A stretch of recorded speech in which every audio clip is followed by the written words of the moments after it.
আলহামদুলিল্লাহ গাইস, 2 বাচ্চার মাকে বিয়ে করে আমি হানিমুনে যেতেছি। আমরা দুজনে দেখেন আমাদের বোর্ডিং পাস, আমাদের পাসপোর্ট সবকিছু রেডি।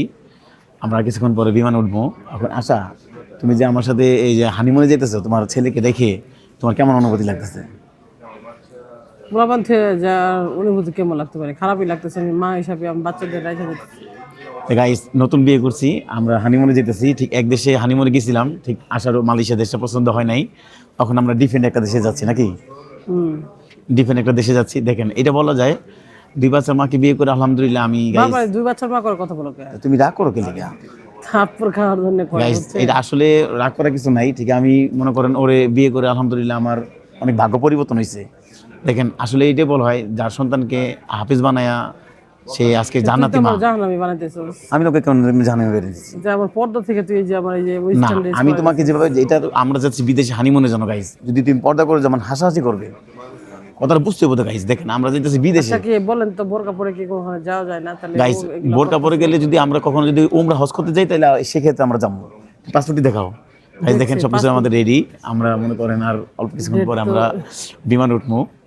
ঠিক আসার মানে অনুভূতিটা কিরকম আশা থেকে একটু জানি। আশা, আমার সাথে যে হানিমুনে একবার তো গেছো, তুমি আবার দ্বিতীয়বার যাইতেছো কেন? এটা কোনো কথা যুক্তিতে পড়ে? মানুষের যাওয়ার শেষ থাকে। আরেক যাইতেছি ওর পছন্দ হয় না। আচ্ছা, আমাদের বিয়ে হয়েছে কতদিন আজকে? বিয়ে তো হইছে 1 মাসের বেশি, আর 2 মাস হয়ে গেছে। তো গাইস দেখেন, 2 মাসের মতন হয়েছে বিয়ে করছি। 2 মাসের মতন বিয়ে হয়ে আলহামদুলিল্লাহ 2বার হানিমুনে গেছি। তার মানে প্রতি মাসে কি একবার করে হানিমুনে যাবো আমরা? হ্যাঁ গাইস আলহামদুলিল্লাহ, আসলে আমি guys অনেকভাবে খুশি। কারণ বলা বলা যায় এটা আর কি, মানে জান্নাতি বউকে বিয়ে করে আলহামদুলিল্লাহ আল্লাহ তো আমার ভাগ্য করে দিছে।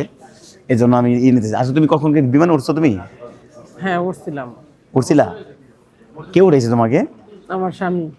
তা তুমি আগের স্বামী তোমার উঠেছিল? হ্যাঁ হ্যাঁ। তা গাইস আমি দেখেন, বিদেশে অনেক অনেক দেশ ট্রাভেল করছি। আবারও শাহিনের সাথে যাইতেছি ইনশাল্লাহ। তা আমি তো কখনো বিমান উঠি নাই, তুমি যে আমার উঠাইলে এবার উঠাইতেছো।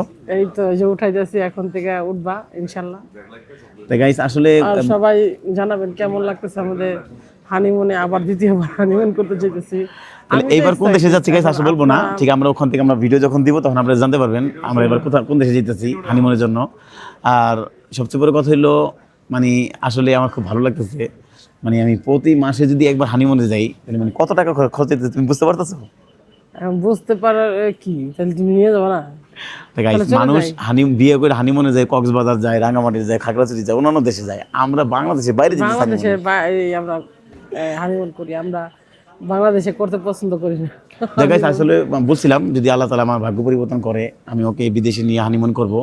ঠিক ইনশাল্লাহ আল্লাহ তাআলার ইচ্ছায় আমি তখন মনে করেন সব কিছু পরিবর্তন করতে পারতেছি ইনশাল্লাহ। আর সবচেয়ে বড় কথা হলো, আমি যে এত তাড়াতাড়ি এতটা সফলতা পাবো এটা আমি ভাবতে পারি না। আশা, তুমি কি বলবে সে? এটা তো মালিকের ইচ্ছাতে, তাই তো। আর আপনারা জানাবেন যে আমি আবারও দ্বিতীয়বার যাচ্ছি, এটা আপনাদের কাছে কেমন লাগার বিষয়টা হয়। হানিমুন তো মানুষ একবার করে, তুমি দ্বিতীয়বার কেন করতেছো? আর খালি হানিমুনই করতে চাইতেছি না, অন্য কিছু করতে চাইতেছি। আপনারাও গেছে। গাইস দোয়া করবেন আমাদের জন্য। আর আমরা আবার হানিমুনে যাচ্ছি। আর এবার কোন দেশে যাচ্ছি জানতে পারবেন আমাদের ভিডিও দেখে নাকি?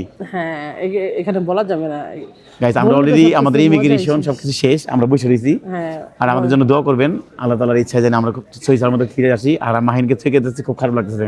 মাহিন বাবা, আই লাভ ইউ, তোমাকে মিস করতেছি অনেক। তুমি বলো। হ্যাঁ অবশ্যই মিস করতেছি মাহিনকে। আর মাহিমা তো ছোট, সবাই জানেন। আমার 2টা বাচ্চাকে রেখে যাইতেছি, আল্লাহ না করুক কিছু হইলে তো আল্লাহ জানে। তো গাইস যাই হোক, অবশ্যই দোয়া করবেন যেন আমি ভালোভাবে সহি সালামতে যেন ফেরত আসতে পারি ইনশাল্লাহ। সবাই ভালো থাকবেন, সুস্থ থাকবেন। আসসালামু আলাইকুম।